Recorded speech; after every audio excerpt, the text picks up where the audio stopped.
Vamos lá. Então, primeiro uma definição geral. O romantismo ele é esse movimento artístico, político e filosófico que vai pegar desde as décadas finais do século XVIII, ali, vai partir do iluminismo e vai até a primeira metade do século XIX. Tá? Esse período vai ser diferente na Europa e no Brasil. No Brasil, o romantismo começa a partir depois da independência. Tá? Então, a nossa independência aqui, né, independência do Brasil, quando o Brasil deixa de ser colônia e passa a ser uma monarquia, é 1822, né? E o nosso romantismo ele vai começar a se delinear a partir daí. Aqui a gente está falando de um pouco antes da Revolução Francesa, tá? Na Europa. Na Europa ele é o sentimento que vai desembocar na Revolução Francesa. Ela é a passagem do iluminismo para a Revolução.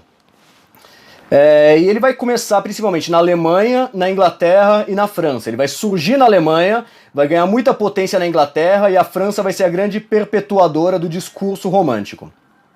A arte e filosofia deles vão ser a tradução desse período turbulento e revolucionário. Então é um momento de muita revolução, muitas revoluções no mundo inteiro. Tanto revoluções políticas, quanto revoluções estéticas, quanto revoluções de posicionamento das pessoas. Então vai começar a surgir novas classes sociais. É um momento em que a gente está começando a derrubar a monarquia. Vai estar tendo uma ascensão da burguesia. Então a burguesia está começando a tomar o poder real político e econômico do mundo.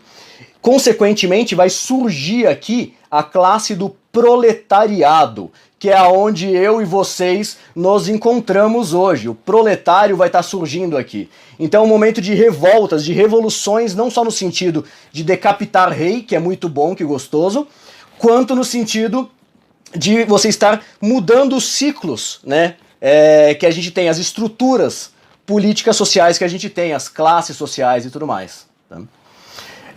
E é um movimento, coloquei aqui curiosamente, que é profundamente libertário e é conservador ao mesmo tempo.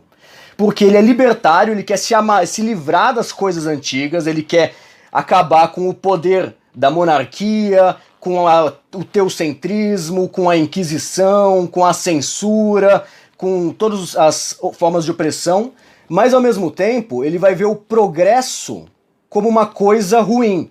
E a ideia de progresso aqui é o capitalismo que começa a entrar num estado mais predatório, né? Sai daquele estado primeiro do capitalismo, estágio primeiro do capitalismo, e começa a entrar num estágio de imperialismo capitalista.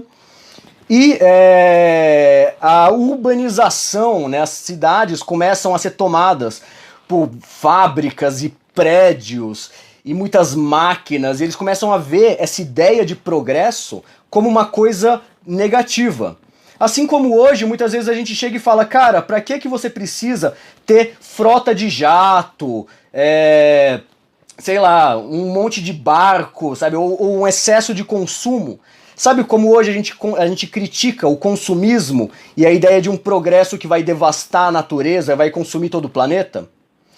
Então o que a gente faz? A gente fala, a gente tem que parar com essa ideia de progresso que vai devastar o planeta. A gente tem que voltar a uma ideia um pouco mais, sabe, desacelerar a produção, voltar para um ponto de mais harmonia com a natureza, né, consumir menos, fazer menos plástico. Eles estavam nessa mesma leva. A gente é libertário contra essas regras todas e conservador no sentido de vamos conservar o planeta, vamos conservar a vida mais calma, vamos ser um pouco menos frear o progresso, tá?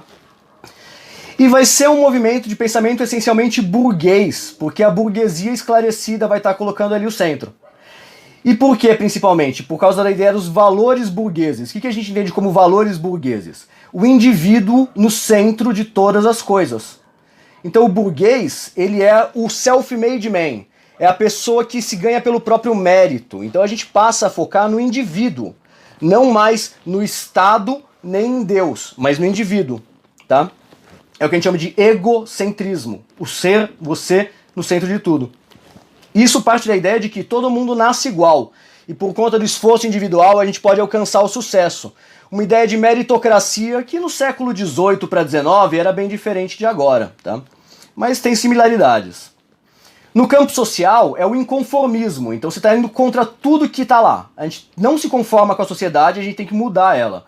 No campo filosófico, você tem um pessimismo muito forte, porque as pessoas começam a chegar à conclusão, a questionar coisas como a existência de Deus, ou a bondade das pessoas, ou o que há depois da morte. Você começa a cair num pessimismo muito forte, que um pouco mais pra frente vai dar no niilismo, tá? No Nietzsche.